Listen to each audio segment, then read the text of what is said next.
It's a good time to be a fan of traditional console games from Japan. Whereas the Western industry is struggling due to bloated budgets and overanalyzing the market, the Japanese industry has found its footing in the past 6 to 7 years. As a longtime fan, it's been pretty crazy to see once niche games like Astrobot or Unicorn Overlord make an impact on the sales charts. And it doesn't look like the train is stopping anytime soon, with yet another promising outlook for 2025. In this video I'll cover which game releases you should look out for and why. And I'll provide some educated speculation at the end on what projects might still be announced later in the year, especially coming from Nintendo. Of course, feel free to share your suggestions and predictions below.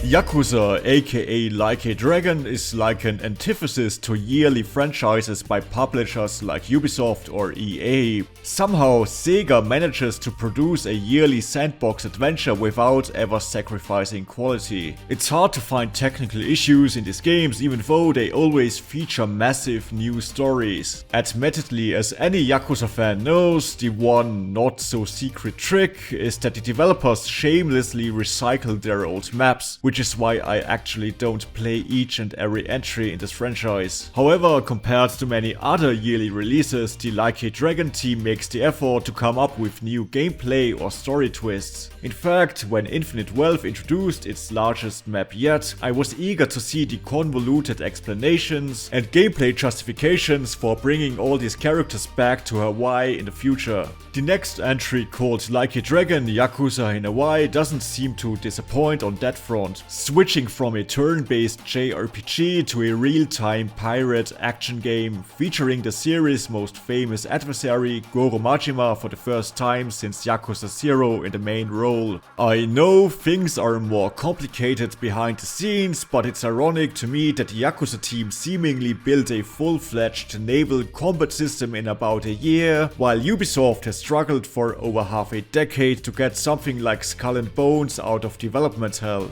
At first I thought this was a historical game like Yakuza Ishin, since the pirate adventure setup doesn't really fit a modern backdrop, but at this point that's one of the main appeals of Like a Dragon. It doesn't shy away from being just a goofy video game. I'd prefer if they would slow down a little, because these games can be very long, making it harder and harder to catch up. As expected, the next entry, Project Century, is already in the works, and even if it doesn't release in 2025, I expect a release date sooner rather than later. And somehow the Yakuza team still has the time to bring back Virtua Fighter. I don't even know how that's possible. But Yakuza in Hawaii might follow in the footsteps of Yakuza Gaiden with a more experimental gameplay approach, but also a tight 10-hour campaign, or at least that's what I'm hoping for.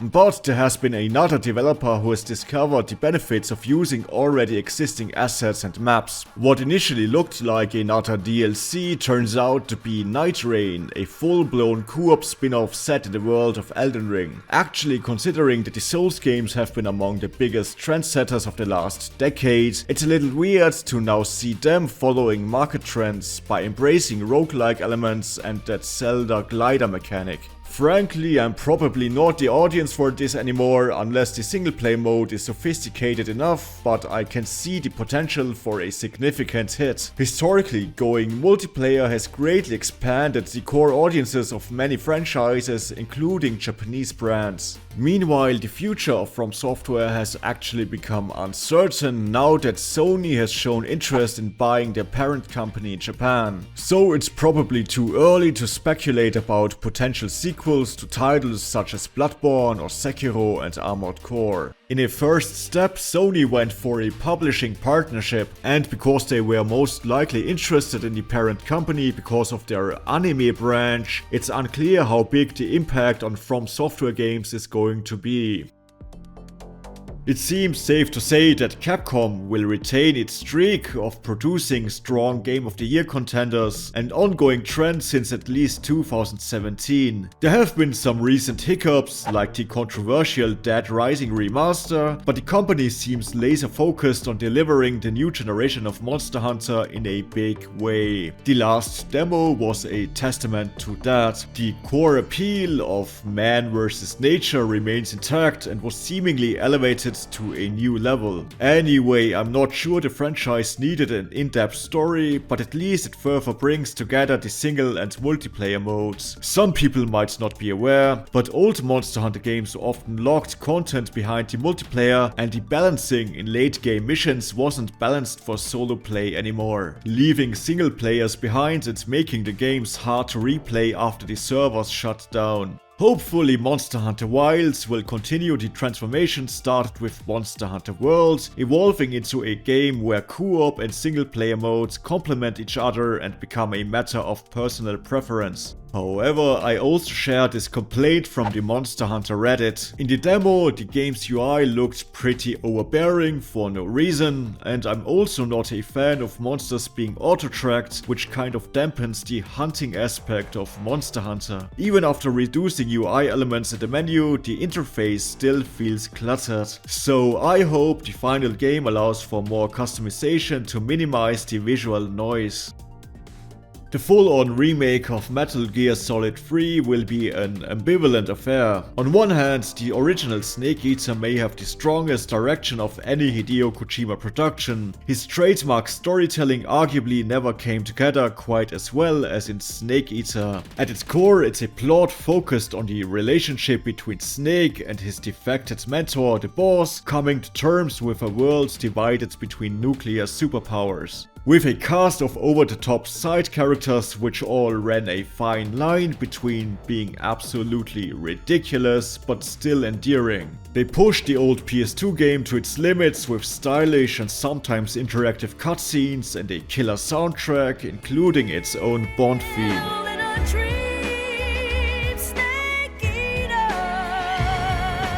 There was a certain artistry to the way they pushed the visuals on PS2, thanks to a very distinct art direction by Yoshi Shinkawa and a smart use of colors. Despite aiming for realism, it remained stylized as if the concept art had come to life. It actually holds up. When the trailers for the remake Delta emphasized the realism of the new graphics, it felt like they missed the point. Similar to other graphical remakes like Demon's Souls, where the art direction feels lost, which might become the biggest point of debate among old school fans. However, on the other hand, gameplay in old Metal Gear Solid 3 could often not keep up with its own ideas. You can tackle the stealth gameplay and all the boss fights in lots of different and creative ways with a wide variety of available tools, yet the old controls often undermined all of that. Even back in the day, controlling the PS2 era Metal Gear games was clunky and unintuitive, and the more complex outdoor locations compared to prior games didn't feel great to navigate, with Snake's magnetic tendency towards vertical surroundings.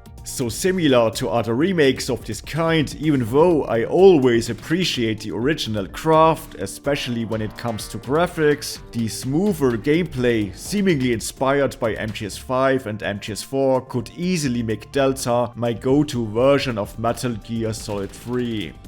Speaking of Kojima, the man is quite busy right now. He's preparing a new stealth game for PlayStation, some kind of narrative-heavy cloud project for Xbox, and of course, Death Stranding 2. If nothing else, the first game, a post-apocalyptic mailman simulator set in a world connected to the afterlife through babies and beaches, was bold. But even though I finished the game, I wasn't the greatest fan. Not because there wasn't enough shooting, on the contrary, it was the climbing and parkour mechanics that felt undercooked, despite being the core of the gameplay. I'm all for new game concepts, but Death Stranding was lacking in tools to make the mountain climbing feel meaningful. The game fell apart once you realized that all hurdles could be overcome by simply walking a different side branch. While building vehicles and roads made traversal more convenient, all objectives could still be reached by walking, rendering the long-winded task of creating infrastructure redundant. Now, despite being built from the ground up, Kojima developed the first game in less time than the sequel, which could potentially mean that the open world will have more content to interact with and more sophisticated gameplay. Kojima infamously tried to brand Death Stranding as the start of a new strange genre. Ultimately, the online component of finding tools and infrastructure left by other players, at least to me, didn't really feel that impactful. Maybe I'm in a minority, but I wouldn't mind if the online mechanics were featured less prominently or if the game had a dedicated single player mode balanced around solo play. It's probably gonna take a while until gameplay details surface, because Kojima is always the proudest of his storytelling, and all the Hollywood actors he was able to scan the faces of. This feels ironic to me, as I see Kojima as a far better game designer than storyteller, but again, that's just my opinion. But even though I found the plot to be pretentious and rather stupid, Kojima still has a knack for style, and the first game had many memorable in-game moments, such as fighting those BT ghosts or those melancholy songs hitting just at the right time during exploration. I'm hoping for more of that. Fans of old-school JRPGs likely won't have much to complain about. 2025 is yet another year filled with remastered classics. If you like the Dragon Quest III HD Pixel Remaster, you can soon jump straight into remakes of the first and second game. Since Square Enix seems to have struck a chord with the 3D pixel style, I wouldn't be surprised to see more games in this aesthetic in the future. But they also stated that they don't want to overdo this style, so it may take some time before we see the Final Fantasy games remastered again in 3D pixels. I'm not gonna lie, I'd prefer more PS1 remasters anyway, such as Parasite Eve or Xenogears. Speaking of which, Konami is finally dropping those Suikoden remasters. While they don't look as flashy as Dragon Quest HD, they don't need to. They already had great pixel art back in the day, and the graphical enhancements look more than fine. Another great thing about the first two Suikoden games is their length. They don't overstay their welcome. The first game can be beaten in 20 hours. Which is good, because it doesn't stop there, and there's also a remaster of Lunar coming. Maybe the most niche and least spectacular of them all, but at the same time it should be a pretty good time capsule of what 90s adventure anime felt like. As for something new, a sequel to Nier was teased in late 2024. While a 2025 release is possible given the long gap since Nier Automata, it would be unusual for a major Square Enix game title to launch just months after its official unveiling. However, a release late in the year might be feasible if the announcement comes early enough. Remember Professor Layton? It's a little crazy to me, but at this point the franchise is actually so old that many people probably don't. Especially since Professor Layton was very tightly connected to the original Nintendo DS. Although it resembled a traditional adventure game, it was actually a spin on the brain training craze of the time, featuring disconnected logic puzzles tailored to the console's stylus and touchpad controls. Except that in Layton, these puzzles were held together by mystery plots within a fantastical steampunk London. I always wished that the puzzles had more story context, but if nothing else, Layton boasted an awesome presentation with a decent amount of anime cutscenes, nicely drawn backgrounds, amazing soundtracks, and family-friendly mystery plots that were fun to follow, in particular for the ludicrous ending twists they came up with. During the DS era, developer Level 5 had a tendency to milk franchises dry with yearly releases and excessive merchandise before throwing their corpses off a cliff. With the Layton reboot and other upcoming games further down the line, such as Deca Police, they seem to attempt a comeback, and it's gonna be interesting to see where the company is gonna go from here. This might be the one. With its endless stream of spin-offs and sequels, Dynasty Warriors has become a mainstay in the industry. However, its often monotonous button-mashing gameplay rarely earns acclaim. Dynasty Warriors Origins might change that.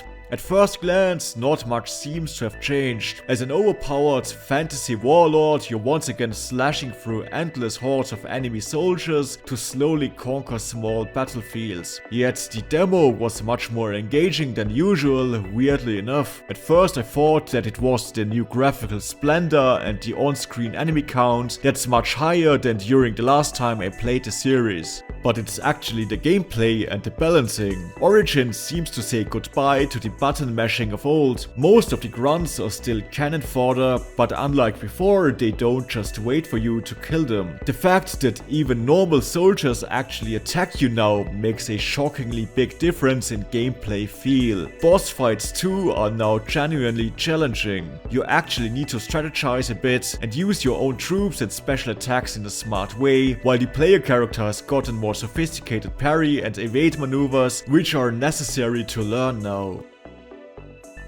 That came out of nowhere. Sega channeling their roots and rebooting a whole bunch of legacy IP. So far, the official footage has been limited to brief clips of Jet Set Radio, Streets of Rage, Golden Axe, Crazy Taxi and Shinobi. But there's been some rumors and leaks. Rumors suggest Crazy Taxi will be a live service game, a direction that doesn't personally appeal to me, I'm not gonna lie. Golden Axe and Streets of Rage in 3D also looked slightly off to me. That said, Jet Set Radio looked pretty sick, and even more so does Shinobi, which had some footage leaked. Being made by the same developers from Dotemu as the fantastic Streets of Rage 4, I'm very much looking forward to their new interpretation of this franchise. They won't be developing this in Japan, but they've proven that they fully understand the gameplay appeal of the Sega classics, and maybe similar to Streets of Rage 4, they might get the original composer Yuzo Koshiro back on the team.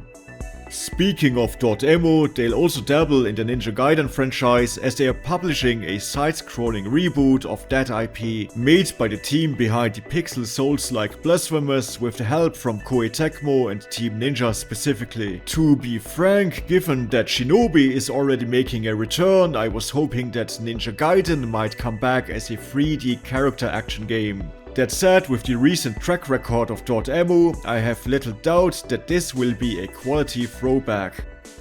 Despite the successful run on Netflix, a new game in the Castlevania series seems unlikely in the near future, but there's still hope for Bloodstained 2, the sequel to the series' spiritual successor, originally crowdfunded by Koji Igarashi, who produced almost all of the Metroidvania iterations in the franchise. The IP was picked up by 505 Games, and a while back, Bloodstained 2 was listed in their slate of upcoming projects. Sadly, an official full announcement has yet to be seen. This may be due to the team spending years creating DLC to fulfill the original Kickstarter stretch goals.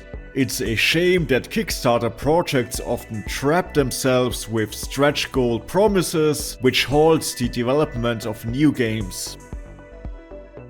It's puzzling why Konami chose Silent Hill as their flagship franchise for a comeback. It really wasn't ever that successful commercially, and the quality was also a mixed bag after the original games on PS1 and PS2. So far, the new entries have been similarly hit or miss. The high quality of the Silent Hill 2 remake was certainly a huge surprise to many, but that interactive series Silent Hill Ascension was apparently a disaster. The free-to-play game Silent Hill The Short Message was decent because the art direction by Masahiro Ito and the soundtrack by Akira Yamaoka can carry a lot of weight, but it also wasn't a mind-blowing game. Now Silent Hill F has the potential to be another good one, or at least I've been told so, because the writer is apparently infamous among fans of horror visual novels. Ito isn't involved, and with a Japanese backdrop, it doesn't really feel like a Silent Hill project so far. Of course, I wouldn't complain if it turned out to be a great survival horror game, regardless of whether or not it feels like old Silent Hill.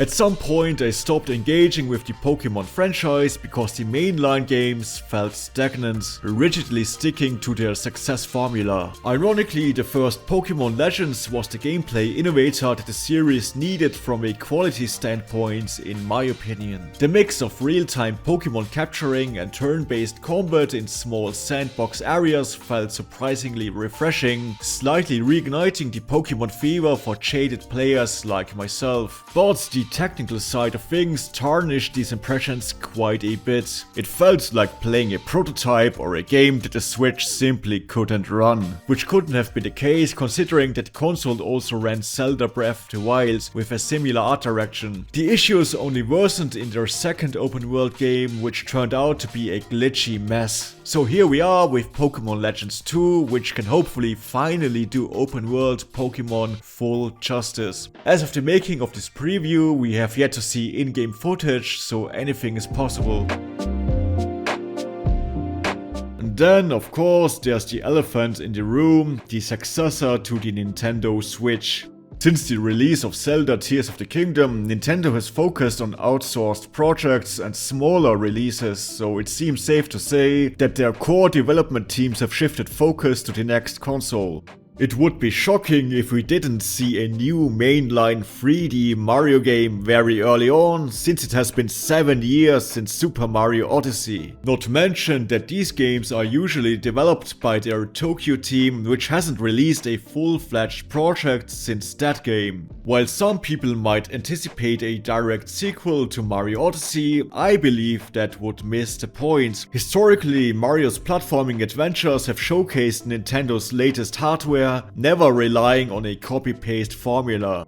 A tradition I hope to see continue, since Mario to me has always been emblematic of gameplay innovation, and whenever it wasn't, it made for some forgettable games in my opinion. After all, a first major misstep during the failed Wii U era was launching with a formulaic side-scrolling Mario game with zero innovations.